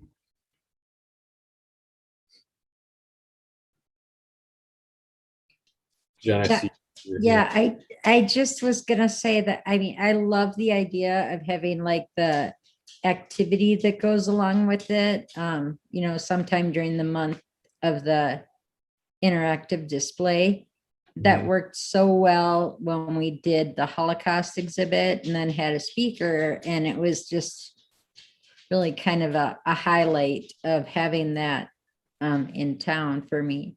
And but if we're going to do an activity, I think that's going to take some planning, and it feels like August is really soon because the activity is twice as much money if we add that in. So we do have to find partners or sponsors. And then we have to, you know, figure out which of the activities, and do we need training, or Are we paying the big bucks to have people just come in and do it? I mean, I think there's a lot of things to consider if we want to incorporate more than just the display of the panels of the, you know, the 20 panels or whatever. Mhm. So it feels a little rushed for me if we go with the activity route.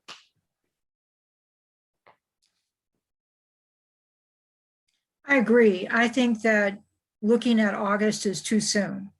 We have River City Days coming up in July that many of us will participate in, and then there'd be August. So at the very least, I would think we're talking about maybe even October. If we think that this would be an approach to focus on immigration, which was one of the ideas that came out of the program committee, is that we would do some sort of programming associated with immigration this year. So one piece of information I just want to make sure you're all aware of is that since the city is now partnering with the Arts Consortium and they rent space, part of that arrangement is that they program the gallery space. There's a couple months that the city has reserved for us to, you know, be able to do, you know, things at our discretion. I think there's also the opportunity to partner, and they're more than willing to do it. However, for the rest of this month, I do know that the rest of this year, the Arts Consortium has things planned for that space, that gallery space. And it may or may not, and I think probably in most cases isn't necessarily, you know, something that's going to dovetail with this display. So if it's not something for August, it probably ends up being something that is later down the road. We're likely looking towards a 2021 type of a thing, which is a, you know, there's nothing wrong with that, but just want you to understand it's not quite as flexible as just naming our month. Okay. I have two questions about that. Does it have to be at that space, or could we find maybe some other space for it? And then for the calendar committee, I'm just wondering if you know of a month that kind of highlights immigrants as a whole, not just specific immigrant groups. That might be a good time to do this. I'm not aware of a month like that, but I don't know. I'm looking for the calendar right now, Jen. I think it's the same as Pride Month. It's June. Yeah, It's June. June is Immigrant Heritage Month. I learned something tonight. Thank you. I would certainly, I mean, I think it's a great program, and I think we should bring it. I'm happy. I have a couple of ideas for partners. In the greater scheme of things, this isn't a huge amount of money. It's a huge amount of money for our commission. But I would be happy. I'm on the program committee. I'd be happy to connect with Sarah offline and pursuing that. I'm neutral on timing. I certainly think we don't want to rush it if we feel like it needs to be in that community center space, but I am on board with the idea. I do think the possibility for other locations, just to touch on that, you know, one idea that comes to mind would be the event center space, or, you know, like the curling center. You think about the main hall that's there, that may be an opportunity. I'd have to look into that a little bit. I also think about I don't know if the rotunda is that the right word, but at the community center, kind of that main entrance as you're approaching the pool viewing area. There is some space there. I don't know if it's quite enough to handle the 20 panels, though. That'd be the pause that I would have with that location. And we could consider having it at multiple sites too, I think, if that's a possibility. But I just wanted to say that September 15 to October 15 is Latinx Heritage Month, which is just one immigrant group, but it could be another possibility.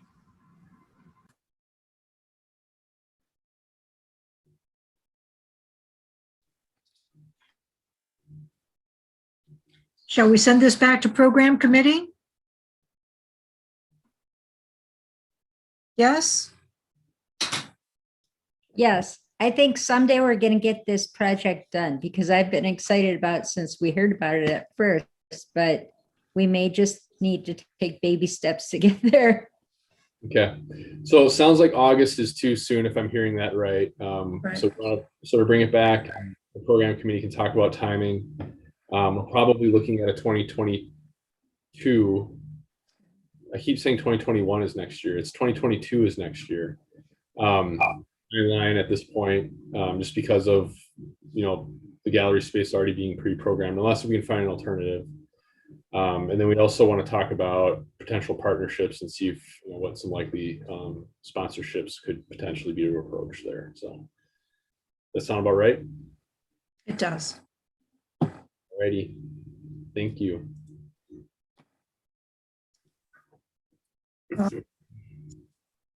Webpage Committee, we haven't met. Sorry. It requires us to get with Kevin and we haven't coordinated that meeting yet. But I know that there's action at the MLK Celebration Committee. And so, so I'm on that committee. Jen, would you like to give a quick update? I didn't write any report like Nate or anything. We met, and first of all, let me back up. We have invited Robin, I'm blanking on her last name, Kaylee. Robin Gordon, yes. We've invited Robin Gordon to join us on the committee. She couldn't make it to this meeting, but we're really excited to have her come. She is from the school district and will help us, connect with a lot of different ideas and stuff. She seemed very excited about coming on board with this committee. At our last meeting, we kind of whittled down a group of possibilities for speakers, and the committee is all sending their top choices to a central location, which is Kevin Wright, and he will tally them up. And so then we will extend an invitation soon after we've talked to the Human Rights Commission about approval for the speaker, the keynote speaker. We've also just talked about different ideas of different groups that we can get involved so that this is truly a community event. We love having the school district involved, and so we've also thought about some other areas in town that maybe we can get some involvement and partnership from other organizations. Am I missing anything, Sarah? Good job. Thanks. River City Days is next, and Lisa's not with us tonight, and I think Seth is with her on that commission or that committee. So Nate, I think that falls on you to give us an update on River City Days. I don't want to unduly put the spotlight on anyone, but I believe Martin, am I right? You're on that committee. I don't want to step on your opportunity to speak. So I'm glad Martin is on every committee, I swear. I think we haven't met in a while. I think Nate may be a little bit more better at answering this, and I appreciate you putting me on the spot. I thank you for that. Yes, I do. You're welcome. So just want to make sure you get your due opportunity as a duly appointed. I just started. I'm supposed to sit back and learn. I'm just supposed to watch and listen. I'm not supposed to. Fair enough. All right. Just kidding. Well, a couple things. I have shared a sign up form with you all for to sign up times to volunteer at the booth. So, if you haven't already, please do visit that and put your name down if at all possible. In the past, there have been some folks who've wanted to spend most of their day at the booth, and there's others that maybe just sign up for one. And of course, it's summertime, so if you're going to be out of town or something, don't feel any too much shame on yourself for not being available. So but yeah, take a look at that. And I think as we get closer, we'll understand the gaps and try to figure out what needs to be done. I can also say in the past, there have been gaps in time when where the booth maybe has just sat dormant a little bit for more of a passive experience. So that is not something unheard of. Although I don't think that's something to strive for either. So that's that. The other piece would be staff was asked to take a look at the brochure for the Human Rights Commission. And this has been in the past just sort of intended to be something that, makes it known to the public that there is a Human Rights Commission and kind of generally speaking what it is tasked to do and what it's trying to achieve and how to interact with the commission. So we've taken a crack at trying to update it. A lot of the information I don't think is substantially different from the past. However, the past one drew a lot from the ordinance language to talk about what it does, whereas the approach that staff thought might make a little bit more sense would be to draw language from the strategic plan that the Human Rights Commission now has. I think, the ordinance language is a little bit broad and ordinancy, whereas the strategic plan brings it down to, what are you guys actually trying to do and move forward here? So that's one big difference. The other one is we made sure that the contact information is up to date. So we've got the HRC email on there. We also thought it would be a good opportunity to advertise for the Human Rights Award. And also to talk about when the meetings are held and how to engage with the meetings. So those are bits of new information that wasn't covered on the previous edition. So I guess I put that in front of you to see if there's anything you think we should take a look at a little bit differently, or what your thoughts are. Since I have the old one, and some of us may not have ever even seen the old little handout, I think it has, I like the language. It's easier to read, clearer understanding. We got the ever important information to how to contact us. So overall, I think it's a great improvement to what we have. I'm assuming that the city will print these on nice yellow paper like we've had, or? We can do yellow or whatever color you like. So if you want to stick with yellow, we can do that. But yeah, we will definitely take care of the printing. Since the city has budgeted for some translation services, will we get this in multiple languages? Yeah, I think we can do that. Thank you. What would be your desire there?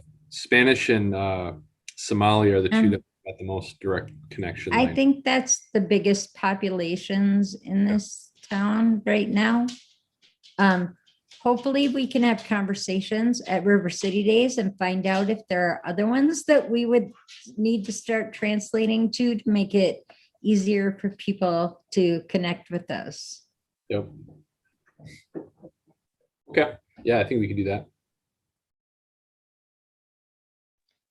Is there going to be anything else at our booth besides the pamphlet? It'd be really, Fans. we have handouts. Yep, there's the Swag. swag, which includes the fans. Nate usually has to go be in charge of candy. Yeah, I usually go get some, so we'll get some suckers or something for the kids. There's a whole bin full of other handouts and brochures and information to help get people to resources and things like that. That has been utilized for many years. And that's kind of what exists. I know in the past, the commission has thought about a theme and has had, maybe some display boards to talk about that. I think last year, well, not last year, there wasn't one last year, but last time we had it in 2019, it was the US Census was the focus. So there's some information about how to participate in the census and what the census is for and that kind of stuff. The year before that, I think the topic was affordable housing. And I remember Commissioner Carlson, I think you were involved in developing that. that board with maybe one of the commissioners at the time. And actually, I think that may have been the first year that the commission, at least during my time with the city, did something like a focus like that.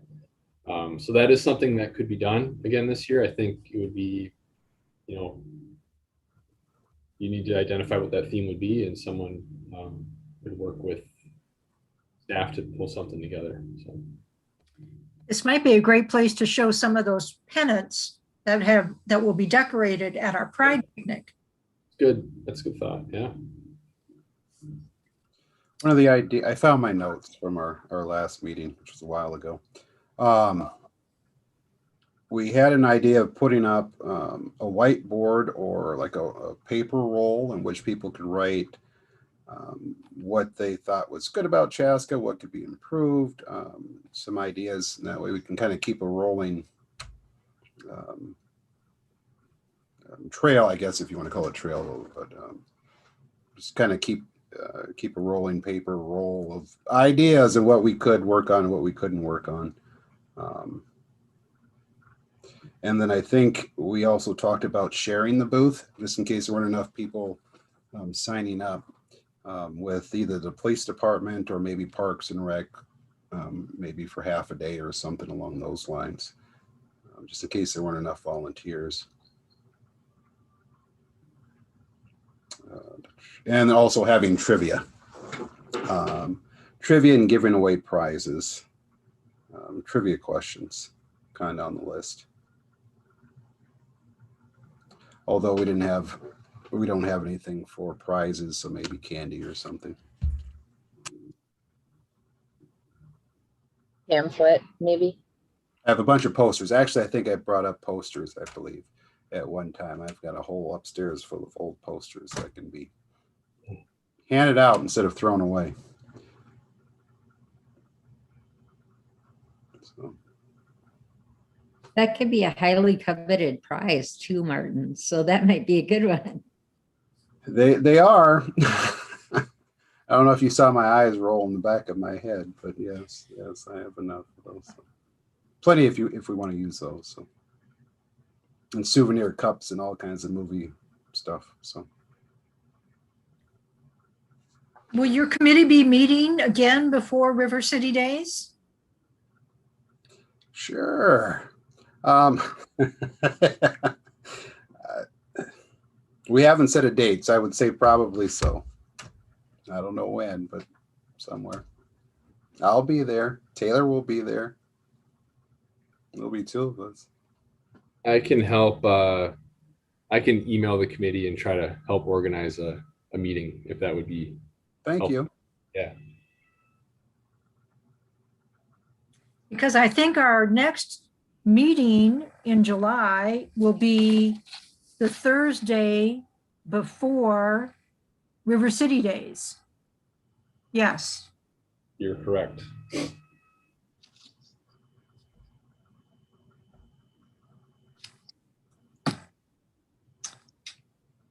Okay, any thoughts to pass on to River City Days Committee?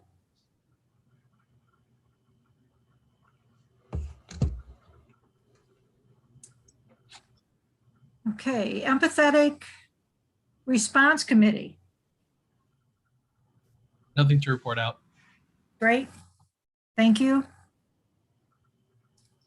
Old business, bicycle plan update.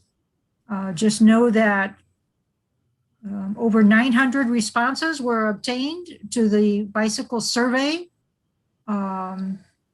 The recommendations are being put together. I believe soon there will be scheduled some opportunities for us to have community meetings about the bicycle and pedestrian plan. And Nate, are there any specifics that need to be mentioned? Other than thank you if you participated in the survey. It was interesting to see the survey results and the feedback that was obtained from folks weighing in on safe places to walk and to bike. Mm-hmm. Yeah, I thought a couple notable pieces of the survey results, and those will be something that will be put on the website for the project, which is bikewalkchaska.org. Is that there was, I'm going to mess up the percentages because I'm horrible at remembering numbers, but there was a good proportion of people who used the trail, you know, something I think more right around the 50% mark, if maybe not a little bit more, for exercise purposes. So that's kind of the biggest use of our trail system. You get into transportation, more transportation type things, you know, like getting to work, getting to school, getting to, you know, your errands and that kind of thing. It drops off pretty significantly. However, there still were about 20% or so of people who do that, at least from time to time, right? Maybe once a month or more. So it's not necessarily the main way that people are doing that sort of a thing by and large, but there is a solid proportion of people who do that. So I just thought that was interesting. It was a number maybe a little bit bigger than what I was expecting to see out of that. I think some notable shortcomings of the survey is that there was underrepresentation by minority communities in participation in the survey. There was also underrepresentation in the lower income households in the community as well. But I do think that some of these pop-up engagement events that we're going to try to do here through the summer, part of the intent with that will be to, you know, hopefully engage with some of the folks that we missed in the survey. And, you know, hopefully we can have some success there and make some inroads. So that will be a focus of that work. More to come. Right. Okay, is there any new business? That one, if I could. Yes, please. Go first. So a couple of events, or one event and then one thing that I want to bring to your attention. Noche Latina. And so that is an event that is being actively planned right now by our Parks and Rec department. It's part of our summer concert series that is going on right now. But so for the Friday, July 16th edition of the summer concert series, it's being billed as Noche Latina. And so the music performer that evening will be Salsa del Sol, and that'll be from 7 to 8:30 p.m. at Fireman's Park. The warm-up to that, I guess, would be a Zumba class. That'll be put on by one of our Zumba instructors who works at the community center from 5:45 to 6:45. And then surrounding all of that, we're working with to have some food and drink available for purchase. So we are working with some of our local Hispanic restaurants to hopefully have them actually at Fireman's Park if we can make that work.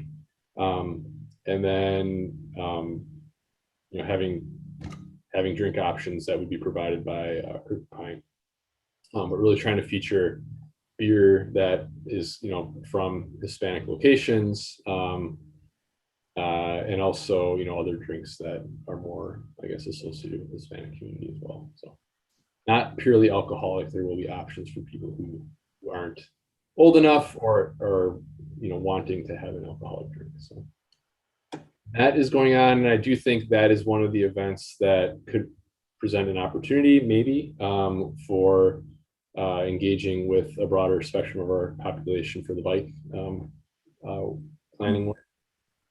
Interesting note, we've been working pretty hard through some of our partners in the Hispanic community to promote this event, and were recently criticized that we weren't promoting it in English enough. We were doing too much Spanish promotion, and the English speaking community wasn't getting the message as well. So whether that's true or not, I guess we will see, but that was a criticism that we received, and I've never received that one before. Another one. Do we need to check in with you if we plan on going to that? You know, I guess it's always better to be safe than sorry. So, you know, if you're planning to go, just let me know. It's a pretty large area, community event. I think the risk with quorum is that you know, if people were to see 4 more of you kind of gathered together and appearing doing business, right? If you're all scattered throughout the park and not talking to each other, that's not even a reasonable assumption to make. So, you know, always better to be safe than sorry, and we can post it. But if you didn't tell me and you want to go that night, I wouldn't worry about it all that much. So if we say hi, we're okay. But if we all get together to say hi, that's probably not good. Yeah. Okay. Use your good judgment. So. Okay, thanks. One other thing, I'm going to do a quick screen share here. Hold on. All right, you seeing that? It looks like a green strip. So this is a cricket pitch that our Public Works Department recently completed at McKnight Park between soccer fields at the soccer complex that's out there. And so this is something that the city was approached, our Public Works Department and our Parks and Rec Department, by a local cricket club that's made up primarily of East Indian population, folks from the East Indian population who requested or were seeking to have a place to play cricket.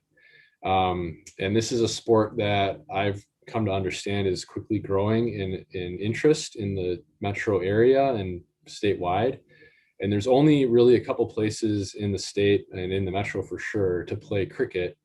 And many of them are not very well maintained. So this is going to be, believe it or not, just by adding this little concrete slab with some, AstroTurf on top of it, one of the best places to play cricket in the Twin Cities after we're all done. So it's exciting, and hopefully it just grows from here. I think we've also partnered with this group in our Parks and Rec Department to create some programming. So there's going to be some Learn to Cricket opportunities available, and we've had the first one advertised, and it got scooped up and filled up really quickly. So we actually have a waiting list for that. So I think that probably means there were more opportunities made available for people to come out and learn what cricket's all about and how to play that sport and get engaged with it. So yet one more opportunity to expand our offerings and involve a broader audience in what we do. So wanted to share that with you. I know our public works crews were pretty excited to be a part of that project. Those are my other business items. Is there any other business that we need to attend to tonight?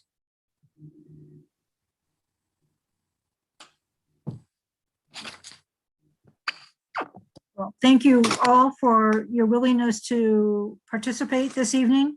I know it's been a kind of a long meeting. I look forward to seeing each of you, maybe not Nate, but many of you at the Pride Picnic on Sunday. And until then, I think the only other announcement I have is that we'll be live in person at City Council Chambers on July 22nd. I can't wait to see all of you in person. It'll be terrific. And maybe we'll even have some fun at the meeting. So thank you all this evening. Is there a motion to adjourn, or can we just call the evening to a close? I think I need a motion. Second. Excellent. Thank you, Eder. Thank you, Hannah. All those in favor? We won't do a roll call. Thank you so much. All right. Take care, everyone. Have a good night, Take care. everyone. Thank you, Michelle.